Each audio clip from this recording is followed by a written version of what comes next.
Having that said, let's get started here, and we'll get to the NFP part as we get closer to 8:30. Okay, so market patterns. How many of you guys know your patterns? What types of patterns do you know about? Let me hear them, all your patterns that you guys know.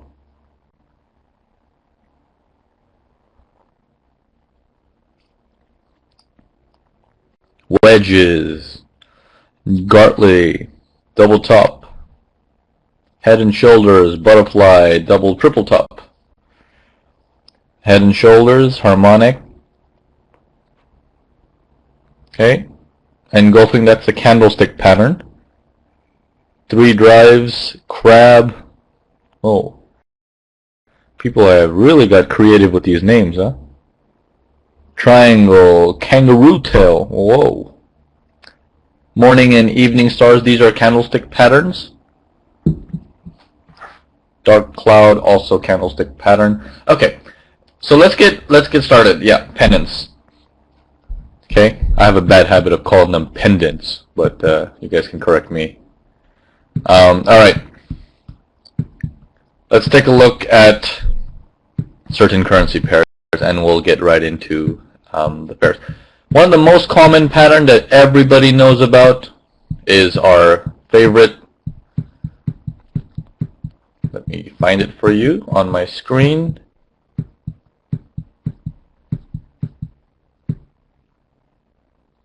Is basically a range. Good old range.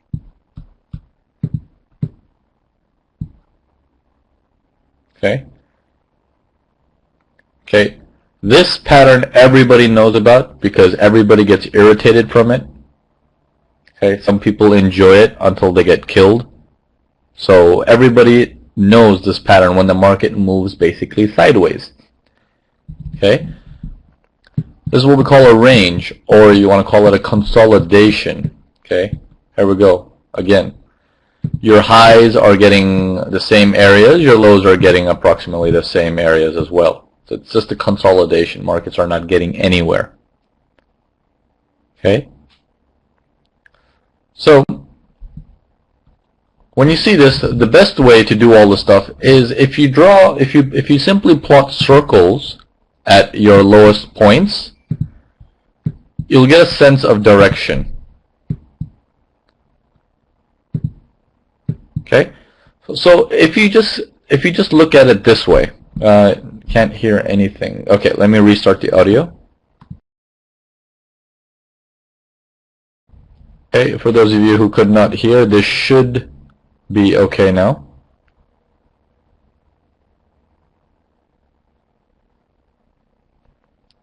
Yeah, okay. All right, so when we look at this, take a look. From here to here, we have a big difference. Okay? We have a pretty big difference, you know.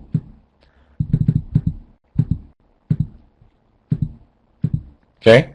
We have a pretty big difference there. You can see that the buyers still have strength. Because when they pulled back, they were only, and when the sellers kicked in, they were only able to take it down 50% of this move. The buyers still have power. Okay? And then the next one, the sellers are starting to gain some power. Okay? Following that, the scenario continues. Okay? To a point where it goes pretty much sideways, if not slightly lower. Okay? That's when you start entering a range. And then you check your tops, and same story. Okay? It's like you're starting to get into this range now. Okay? And this is just the absolute most irritating area ever. Okay, when you're in a range.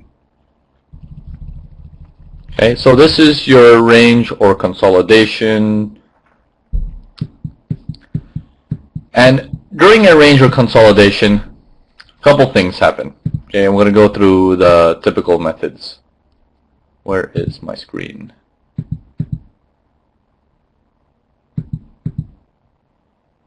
Okay. in your range.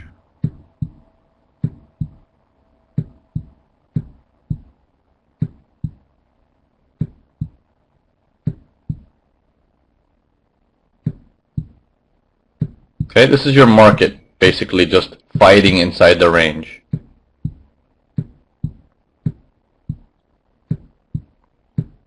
Remember, to have your range, you don't need exact tops or exact bottoms. The rough idea is what matters. Okay? Don't go for, oh, it needs to touch exactly to each tip, otherwise I cannot see it. You know, that's why I draw your circles. If you draw circles, then you can't really, worry too much. You can just get an idea of where everything is.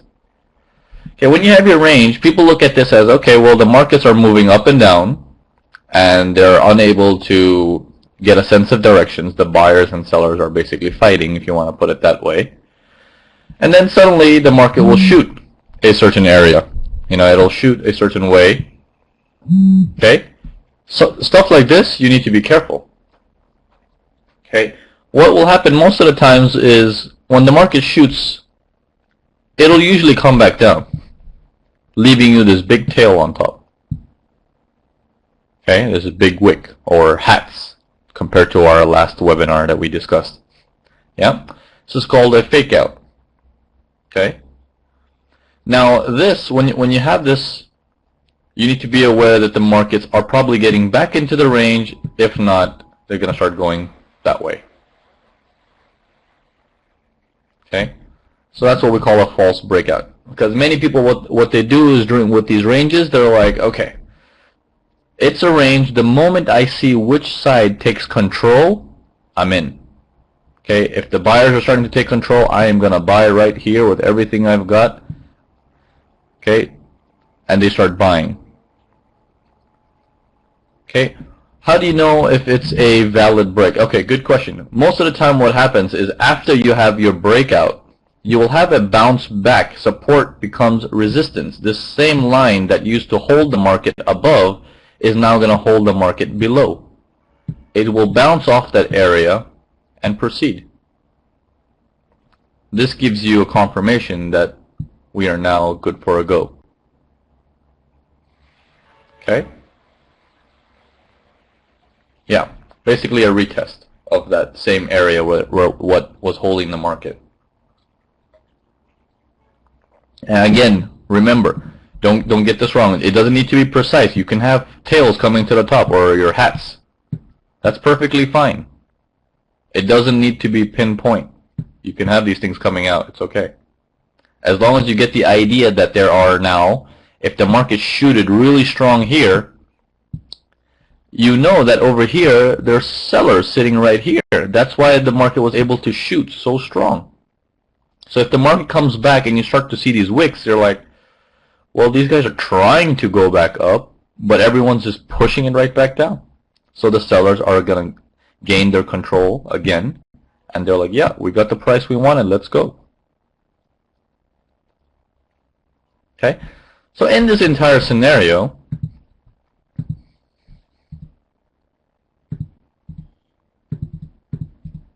okay, let's get rid of all this mess. Okay, so in this entire scenario, you need to keep in track of one piece.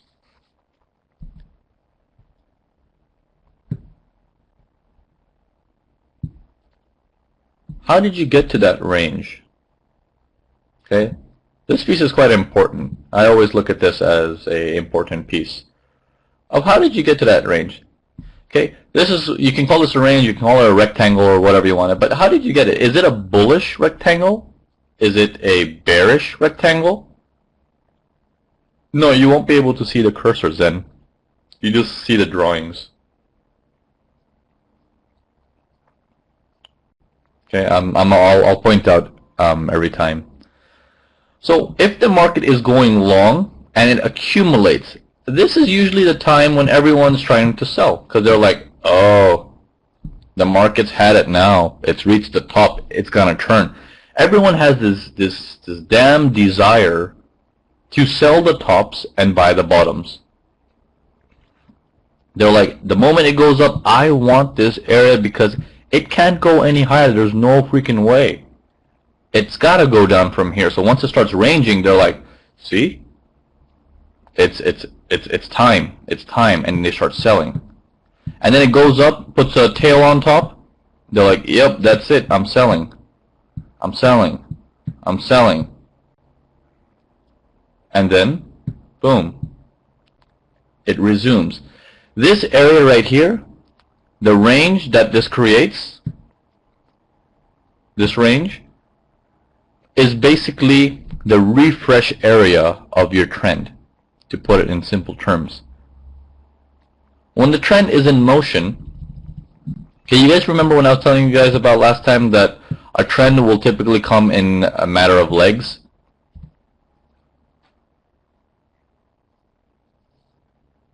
Okay, you guys remember that?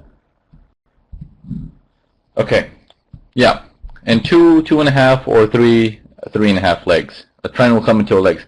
After it does its 1 and a 2 and a 3, you know, it does its legs, right? That's the time when it actually starts to possibly consolidate, and from there, it can either continue north or go south. But it depends on where this consolidation is happening. If the consolidation happens here, chances are, buddy, you're going to be going short. Okay? Because that's what we call a bearish consolidation, or a bearish rectangle. Okay? See how it comes in a downtrend and then it goes sideways? That's when what you're looking for then is one piece. You're looking for boom, and you're like, aha, it's time. And then you sell the moment it comes back down. Because this is the key that tells you, well, let me take out all the newbies first, and then let's go. Okay? Same thing with the upward movement.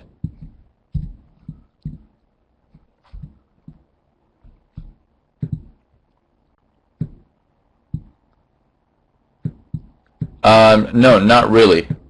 Because remember, everyone's focus gets too much on the turning point.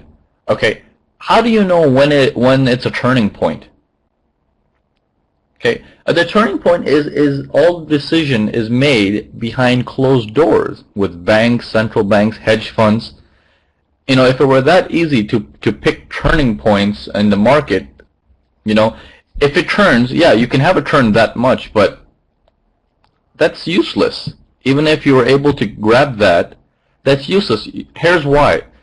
See, many people have this misconception that if I'm making profit, I'm winning. No, that's not the case. If you're making profit, you're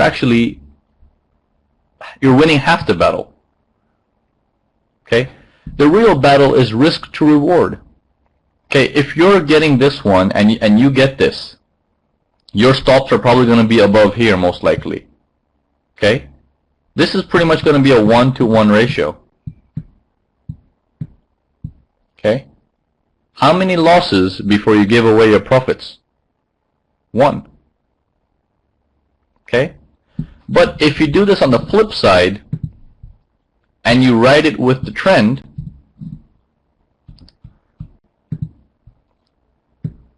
then things change. Your ratio increases. Remember, winning is not the key. A win ratio is for scalpers, okay? Who the brokers absolutely love. In fact, I like them too. They pour in lots of money for us. Okay? So you need to absolutely forget trying to pick out tops to reverse the market. You cannot reverse the market. Okay? It's better for you to stay with the flow. Okay? Find out these kind of areas, go with the flow, and that's what keeps you alive. Okay? So these are your rectangles. Now, we also get the same formation Mo, so buying in this situation has a bigger win ratio than selling. Yes, yes. Because this is what we call a refreshing of the trend. Okay, it consolidates, it makes everybody start selling, and then they resume. They resume. Just remember a fact, like just think of it in logical terms. When I draw this, what's the first thing that comes to everybody's mind? Hey, I want to sell. You know, that's the questions we're also seeing in the chat room, right? This could be a turning point. You know, it's a sell, and that's the key. And that's good that the questions like that come up, because if that's the case and people are looking to sell, that's good, right? Because I want to actually take it the other way now. Okay, giving me more fuel after I kill these sellers. Okay, so we can have a false breakout so these guys can make some money, or get stopped out if they hold on longer, because greed will kick in eventually. Okay, if not, the risk to reward ratio will kill them in due time. They'll pour the money back into the market. It's fine. Okay, so you got to be very patient with what you do. All right, so moving forward, same situations happen is when you're in an uptrend and you start to see patterns like this. Okay? Okay, you can call this your flag, your pennant. Okay? See how that shows up? This is a pennant, basically. Okay? So the market's in an uptrend, and then it does this. It consolidates. Okay? If you want to put it in simple terms, it's a mess. Basically, it's a mess. And then it starts to go. Same thing in the downtrend. It does this mess.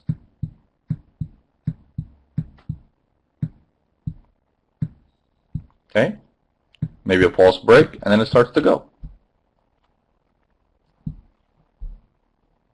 All right? So let's take a look at all these things in our chart. And we have more patterns, such as head and shoulders and stuff like that. We'll discuss that. Let's first put this into a visual terms first, and then we can go from there. Okay.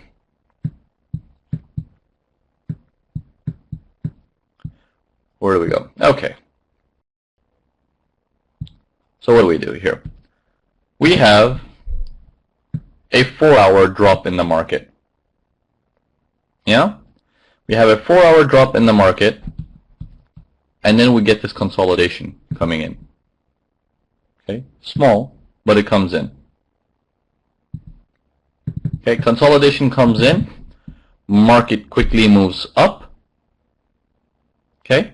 It moves up, all the buyers are setting into motion. And then this is the point where we watch it carefully. Are we going to be going back down after this false breakout? Okay, we are getting lower highs. Okay, but it didn't kick all the way back down. So this continues into a crazier range.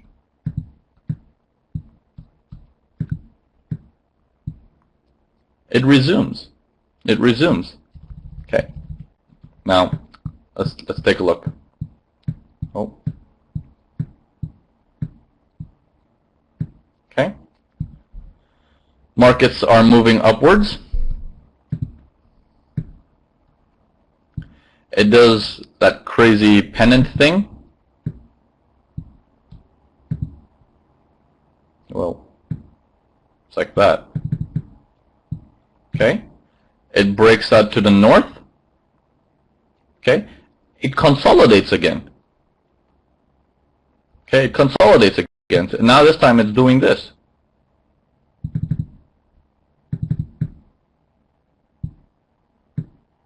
Okay. It also continues north. You see how the flow is smoother. Okay? When you're going with the trend, the flow gets smoother every time. Okay? So it all depends on where the market is refreshing after a consolidation. All right. See if I can find some more areas. There's a consolidation here.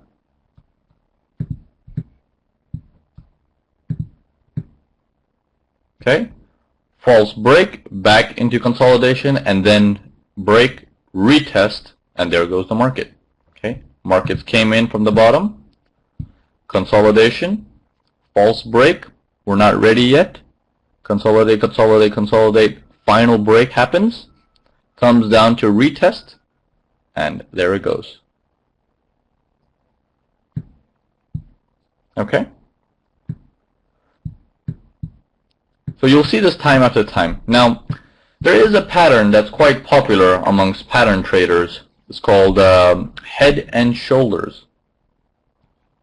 How many of you guys know how a head and how many of you guys know what a head and pattern shoulder looks like?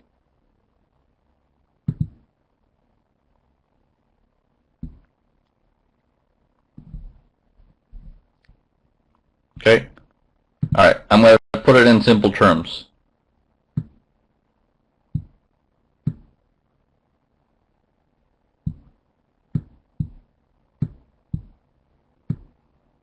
Okay. This is a man. Here's his head. Here's one of his shoulders. Here's his other shoulder. Okay? Now, let's put this in context of the market. Market goes up, goes down. Market goes higher, makes a higher high, goes down. Market makes a lower high. Okay? Doesn't matter where it stops. You can make a lower high, then it goes down. Same thing. This is your head. This is your left shoulder. This is your right shoulder. Okay?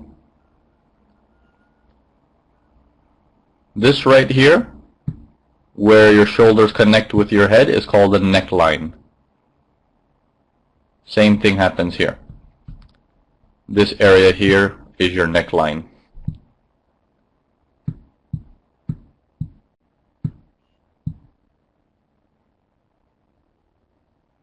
Manuel, retests do not always happen. If you wait for it, can't you miss out on large parts of the trends? Yes, that's okay. Miss it. Look, there's 28 pairs with a billion amount of currency opportunities, with currency pairs, time frames. If you put it all together, the fear of missing something should be the last thing on your mind.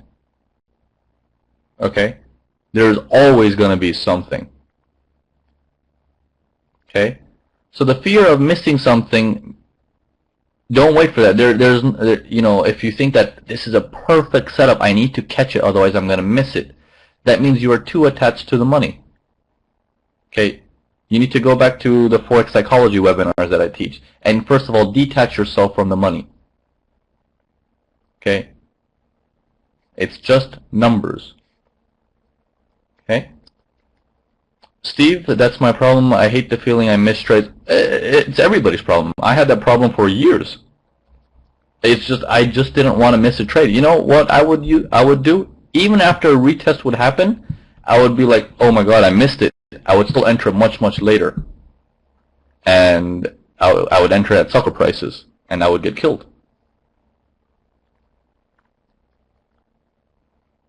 Okay? What does those M and W patterns mean? These are head and shoulders. Melinda. These are head and shoulders. So let's do this again. Let's do it again. It starts with, okay, it's like that. So you first make the shoulder from the market, then it goes up higher to make the head, because the head is above the shoulder, right? It's not below it. And then the next shoulder is going to be below the head. Okay? So consider these your arms.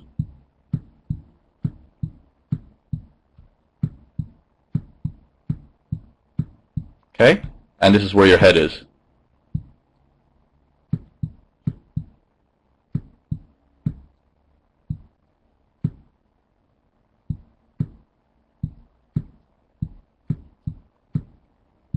Okay. So this is how you do such an artist. This is how you do your head and shoulders. You have your head, you have your left shoulder here, you have your right shoulder here. Okay. Michael, can you please go over risk to reward? Okay, let's give it 5 or 10 more minutes, and I'll go over risk to reward. It's a very important piece also. Picasso trading. Okay. All right, so let's go back to our screen. Let's take a look at how these head and shoulder look like. All right, let's look for a head and shoulders. Okay, we're going to give you, I'm going to give you a head and shoulders pattern that's visible, easily visible, and then I'm going to give you one that's inversed. It's like upside down. Okay, so far I'm only seeing upside downs, but okay. Trying to find you a nice clean one.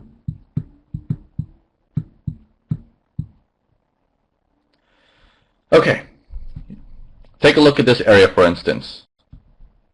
The highest piece, your head, the left shoulder, the right shoulder. Okay? The areas that the shoulder comes down, you want to connect that with your other shoulder. That's your neckline. Okay? That's what you call your neckline. Now, what the what your head and patterns shoulders tell you is once you get your head and pattern shoulder, I am losing my words. This is like tongue twisters. What your head and shoulders pattern tell you is once you connect your necklines, after the market clearly breaks through, okay, and it comes back to retest it, that becomes your sell area. Yes, 2 right shoulders need surgery. So that's the area that becomes your sell area. Okay, let's take a look at another example. The one that probably has no 2 shoulders, but okay. There we go. The head, the left shoulder, the right shoulder. Okay? And this is, where's your neckline here? This is your neckline, which is apparently lower. Okay? Once it goes through, the markets never came back to retest it. Okay? But this is your head and shoulder pattern. Okay? It would be nicer if this leg, this piece right here, was higher. That helps out. Okay? Here's an inverse scenario. Now let me get you an proper inverse scenario so you guys can see. Okay. This is your left shoulder. This is an upside down one. Left shoulder, your head. Okay? See how the market first comes down, then it goes back, then it goes down again for a higher or a lower area, so you can create your head. Then it goes back in. Okay? And then it comes back and it creates an area for your right shoulder. Then it goes back. So what is told is you connect your neckline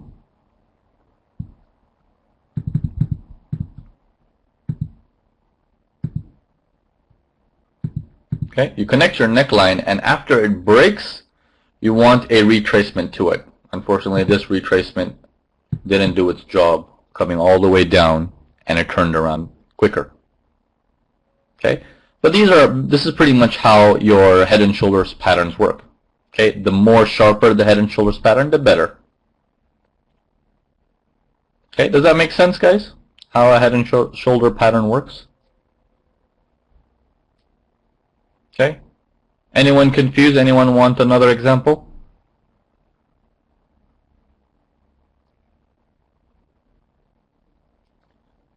Why is the more the sharper the better? It's like this. When you have a sharper trend, your retracement looks cleaner as well. Okay. Now, can you tell, in this big mess, can you tell which direction the market is going? Okay. It's not so clear, right? It's like this big, overall, yes, we can see it's upwards. But what if I showed you this chart? Can you tell me which direction the market's going now? Okay, big difference. Okay, big difference. When it's smooth and it's sharp, you can easily tell which direction the market's going. Okay, sorry, but can I just check your trade retrace to the break line, not the original break? Yeah, you're able to only trade after the neckline area is first broken. It must retrace to it. Okay, that's how the typical people are doing it.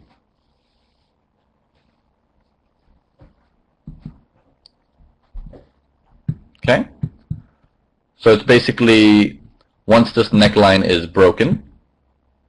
Okay, this is the neckline. Apparently it broke here. So we want a underside retracement to here so we can sell.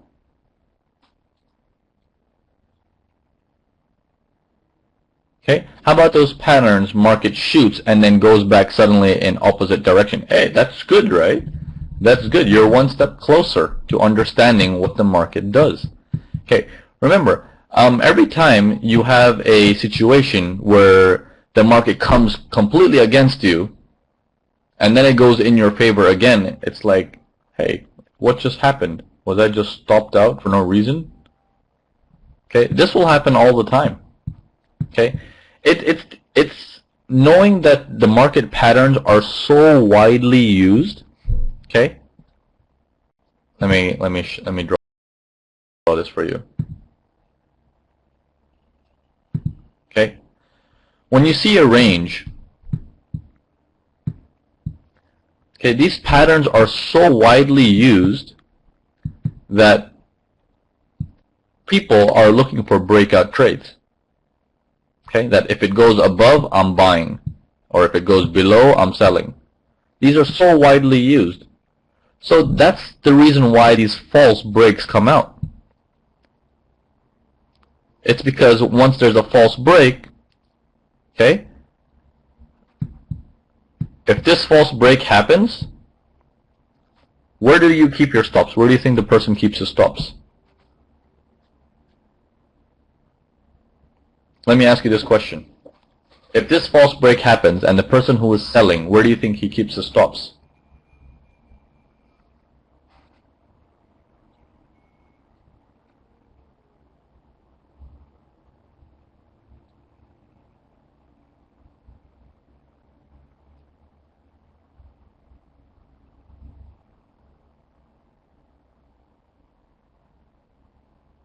Okay, we have all sorts of answers. Below the range, above the range, inside the range. Okay, so let's see this. So some of you guys say below the range here. Some of you guys are saying above the range here. Some of you guys are saying inside the range, which is here. Okay, so now that I have this information, let me do it this way. If after the selling happens, all I need to do is do another false break to the top, then this guy is out, this guy is out, this guy is out, and then probably these same guys are going to buy now. They're like, oh shit, you know, it's not selling, it's buying. Well, now I'm interested in going short.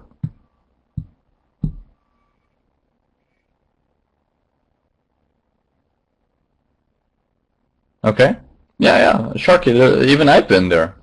You know, it took my butt to be kicked several times for me to understand. Oh, you know, like this is not the way to do it. You know, but I was so ignorant in before because I just kept doing it because I'm like, the strategy tells me to do this. I don't understand. It just didn't make sense because I was so attached to following a strategy that I was unable to think for myself. Is like, you know, what happened to your brain? Doesn't your brain work? Use it. You know, if it's not working once, if it's not working twice, not working 3 times, don't switch strategies, but think, why is it not working? Okay? So when this moment happens, Luis, most of the time what's going to happen is once it starts coming down, it'll usually give you a retest. If it doesn't, this information that it went down first and then came up to kill everybody, that's the time when you know, like, okay, this is getting get ready for a sell.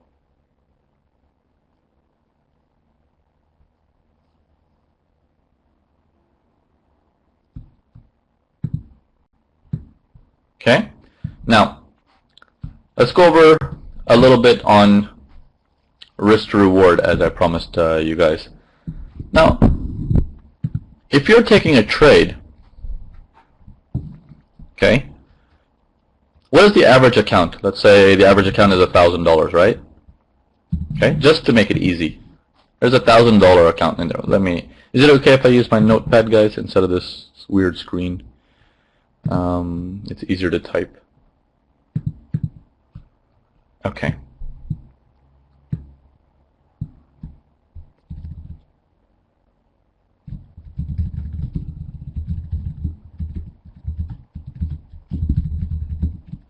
Okay. So risk to reward account is $1,000. Okay. If you're trading 2:1 or 1:1, okay, or anything less than that,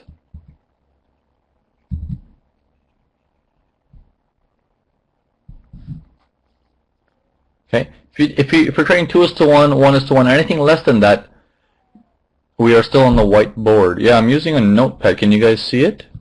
Oh, sorry. Let me share my screen. Okay. Is that better? Sorry.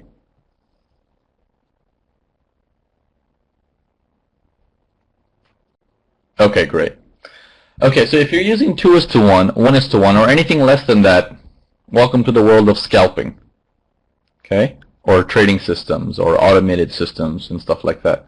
Okay? Now, what many people don't understand is they are able to make profit, but even when they're making profit, they're still doing this. For those of you who make profit, and when you see your account doing this, look back 6 months and tell me how much you have grown in the last 6 months.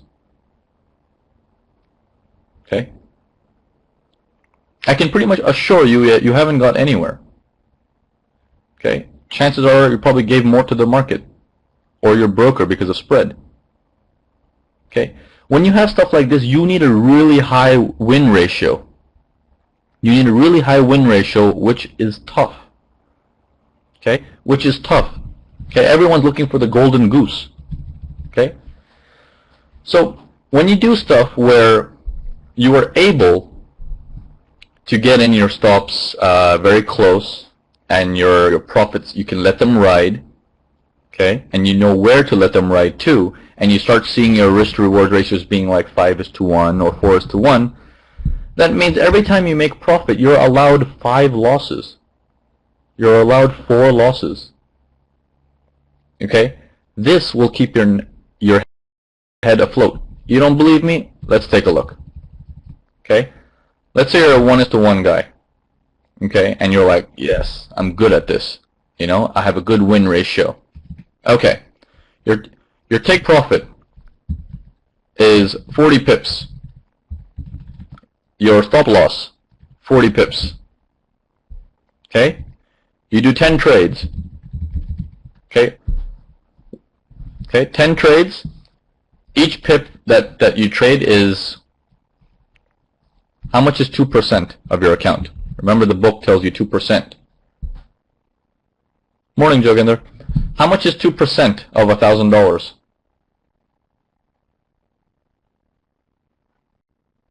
Okay, $200. No, not 200. $20. Is it 200? No, it's not 200. It's 20. Trying to confuse me.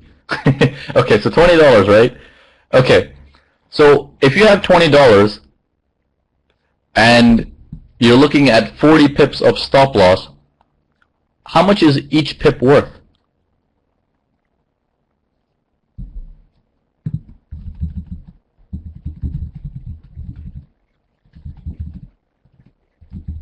$0.50. Okay? 50 cents. So whenever you make profit, you're making $20 worth of profit.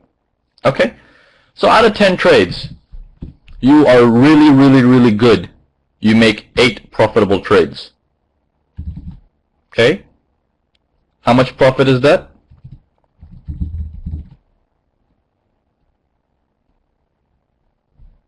Okay, sorry if it's a little bit too much math, but just bear with us. You can use the education of the rest of the rooms.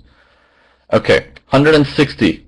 You made $160 on your account, which is 16% of your account. You're like, yes, 16%. I am awesome.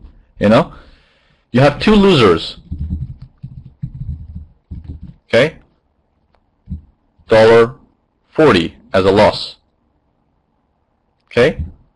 Total you earn is $1.20. You earn 12% on your account. This is a 1:1 guy. Okay? Let's say even if he's not scalping and he's doing this, he's up at 12%, which industry considers him good. You're doing a good job. You're doing good winners and you're doing this, but your risk reward is 1:1 and you're getting 12%. Okay?